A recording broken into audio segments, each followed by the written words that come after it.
कुदरत ने इस कौम को सर्द मौसमों की शिद्दत, शिमाल की तरफ से बर्फ से ढके हुए समुद्रों और बाकी तीन सम दुश्मन अक़वाम को आबाद करके एक बहुत बड़ी सरजमीन पर यूं लगता है मुक़य्यद कर दिया था। रूस के जुग्राफिये पर नजर डालें तो आपको ऐसा महसूस होगा जैसे उसे बाकी दुनिया से काट कर रख दिया गया हो। उसका जुग्राफिया उसके लिए बहुत ही जालिम रहा है। दुनिया में फैलने, तिजारत करने या फुतूहात के लिए उनके पास नजदीक तरीन समुंदर बहरे ओकियानूस है जो मगरिब में वाक़ था। यहाँ तक पहुँचने के बाद वो बाकी दुनिया के खुले समुद्रों में निकल सकते हैं। लेकिन रूस में आबाद कौमों की यूरोप के इलाकों, फ्रांस और जर्मनी वगैरह के साथ सदियों से दुश्मनी रही, जिसने उनका मगरबी समुंदर की समत का रास्ता बंद करके रख दिया। जनूब में ईरान, अफगानिस्तान और साबिका बरतानवी हिंदुस्तान और अब पाकिस्तान के ममालिक हैं। इनमें पाकिस्तान मुद्दतों बरतानवी तसल्लुत में रहा और ईरान पर भी यूरोप के ममालिक का हमेशा सियासी गलबा था। इसलिए ईरान और पाकिस्तान दोनों की समुद्री हुदूद भी रूस के लिए शजरे ममनुआ बनी रही। मशरकी सम चीन और जनूबी कोरिया के ममालिक के रास्ते मगरबी चीनी समुंदर तक पहुंचा जा सकता था। रूस का मशहूर साहिली शहर व्लादिवोस्तोक वाहिद गर्म पानियों की बंदरगाह है, लेकिन इस बंदरगाह के कुछ फासले पर तोसोशीमा की आबनाए पर जापानी और जनूबी कोरिया की बालादस्ती ने मशरकी समुंदर तक भी रूस की रसाई मुश्किल बना दी। रूस का मामला यह है कि गुज़श्ता कई 100 सालों से उसकी दुश्मनी पहले आलमी ताकत बरतानिया से रही और फिर अमरीका उसका हरीफ बन गया। दोनों का दुनिया के गर्म पानियों पर हमेशा कंट्रोल रहा है। गुज़श्ता 200 सालों से रूस के हुक्मरान गर्म पानियों तक रसाई के लिए जिद्दोजहद करते रहे हैं। उनमें सबसे अहम दो नाम हैं। एक पीटर द ग्रेट है जो 7 मई 1682 को रूस का बादशाह बना और 8 फरवरी 1725 तक इक्तदार पर कायम रहा। दूसरा नाम अलेक्जेंडर गोरचाकोफ है। ये दरअसल एक शहजादा था, मगर वो 27 अप्रैल 1856 को वजीर खारिजा बना और 9 अप्रैल 1882 तक इसी ओहदे पर मुतमक्किन रहा। पीटर द ग्रेट ने अपने लिए 3 अहदाफ रखे: मगरबी समत में वाक़े एस्टोनिया, लिटोया और लिथुनिया पर काबू पाकर बाल्टिक के समुंदर तक रसाई, ताकि फिर बहरे ओकियानूस और फिर गर्म पानियों के समुंदर तक पहुंचा जा सके। बहरे अस्वद के साहिलों पर किसी बंदरगाह को हासिल किया जाए और किसी भी कीमत पर जनूबी समुंदरों में से बुहैरा अरब के साहिलों तक रसाई हासिल की जाए, खा उसके लिए ईरान को फतह ही क्यों ना करना पड़े। अपनी सल्तनत को चारों समत बढ़ाने के लिए रूस वैसे तो ऐवान सोइम के जमाने से इलाके फतह करता चला आ रहा था, लेकिन 17वीं सदी में उसने पोलैंड से दुश्मनी लेते हुए यूक्रेन को फतह कर लिया। लेकिन ऐसा करने के बावजूद भी उसका गर्म पानियों तक पहुंचने का ख्वाब पूरा ना हो सका। मौजूदा अमरीकी रियासत के 1777 में क़याम से 50 साल कबल पीटर द ग्रेट मरते हुए अपनी एक मशहूर वसीयत छोड़कर गया।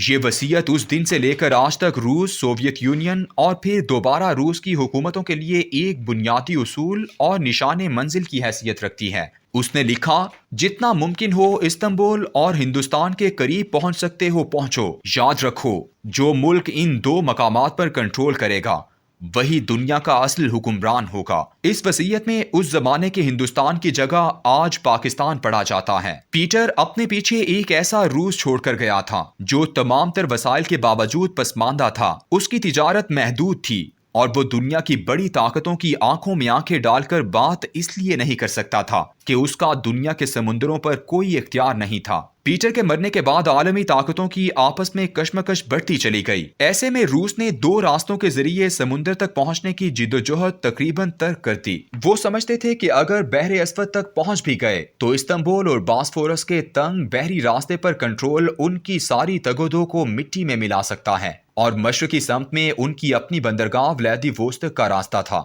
मगर उस रास्ते को जापान और जनूबी कोरिया जब चाहे बंद कर सकते थे। रूस या सोवियत यूनियन के पास अब सिर्फ और सिर्फ एक ही रास्ता बाकी बचा था, जिस तक अगर रसाई हो गई तो वो दुनिया की तमाम आलमी ताकतों की आंखों में आंखें डाल सकता था। ये रास्ता बुहैरा अरब तक रसाई का था। ईरान उस दौर में रूस का पड़ोसी था, लेकिन अमरीका का सिपह सालार शाह ईरान वहां मौजूद था। इमाम खमीनी के आने के बाद भी हालात इसलिए ना बदले कि ईरान के मजहबी तबके ने जिस गिरोह का कला कमा शुरू किया वो रूस नवाज तोदा पार्टी थी, जो वहां कम्युनिस्ट इनकिलाब लाना चाहती थी। दोनों ने मिलकर शाह ईरान को निकाला था, लेकिन इनकिलाब के बाद मजहबी गिरोह ने उन्हें मुनाफिकीन कहकर पुकारा और हजारों अफराद की गर्दनें उड़ा दी गईं। مخالفت کی ایک اور وجہ نظریاتی تھی کہ سوویت یونین اپنا کمیونسٹ انقلاب دنیا بھر میں بھیج رہا تھا، جبکہ ایران نے بھی اس کے مقابلے میں اپنے اسلامی انقلاب کے نفاذ کی مسلم دنیا میں کوششیں شروع کر رکھی تھیں۔ اس لیے 1979 میں ایران کے ذریعے بحیرہ عرب تک جانے کا خواب بھی تقریباً ختم ہو گیا۔ اس کی دوسری وجہ یہ تھی کہ اگر آبنائے ہرمز پر ایک جہاز بھی کھڑا کر دیا جائے تو خلیج فارس میں کھڑے تمام جہاز قید ہو جاتے ہیں۔ آبنائے ہرمز سے آزاد گرم پانیوں تک رسائی کے لیے اب واحد جگہ وہ ساحلی پٹی رہ گئی تھی جو پاکستان میں جیوانی سے لے کر پورٹ قاسم تک 1046 کلومیٹر طویل ہے،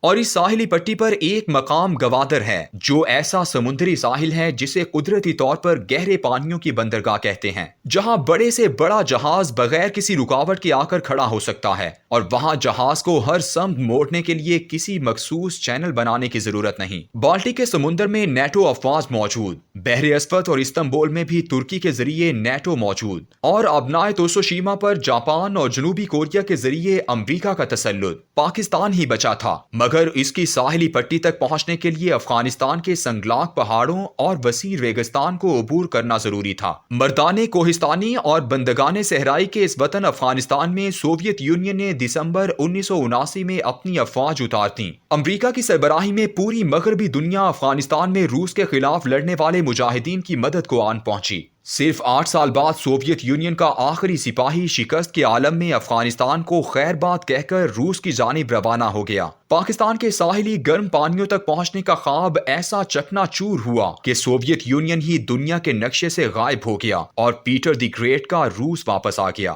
وہ سینٹ پیٹرزبرگ جس کا نام تبدیل کر کے لینن گراڈ رکھ دیا گیا تھا، اب وہ دوبارہ سینٹ پیٹرزبرگ کہلانے لگا۔ روس کے جانے کے بعد افغانستان میں چند سال خانہ جنگی رہی، پھر امن ہو گیا۔ اس امن کے دائی اور افغان حکمران ملا عمر کی حکومت کو عالمی طاقتوں نے کمزور جانا، اور پھر امریکہ اپنے 48 حواریوں کے ساتھ اس ملک پر ٹوٹ پڑا۔ 14 سال کی جنگ کے بعد امریکہ کی ذلت اور رسوائی کا عالم ایسا تھا کہ اسے روس کی منت سماجت کرنا پڑی کہ وہ امریکی افواج کے انخلا کو پرامن بنائے۔ افغانستان پر طاقت سے قابض ہونے اور خواب کو پورا کرنے کے چکر میں روس 1992 میں ٹوٹا، اور آج 2021 میں امریکہ بھی چکنا چور ہو چکا۔ لیکن خوابوں کے چکنا چور ہونے نے ایک حقیقت عیاں کر دی کہ افغان مسلمان طاقت سے نہیں جھکائے جا سکتے، اور ان کے بغیر اس خطے میں کوئی منصوبہ سازی نہیں ہو سکتی۔ اس خطے کی 40 سالہ جنگی تاریخ کے بعد اب ایسی بساطیں الٹی ہیں کہ روس جو کبھی قوت سے پاکستان میں داخل ہونا چاہتا تھا، آج اس کا گرم پانیوں تک پہنچنے کا یہ خواب کیسے سفارتی سطح پر پورا ہو چکا ہے، کوئی 1979 میں ایسا سوچ بھی نہیں سکتا تھا۔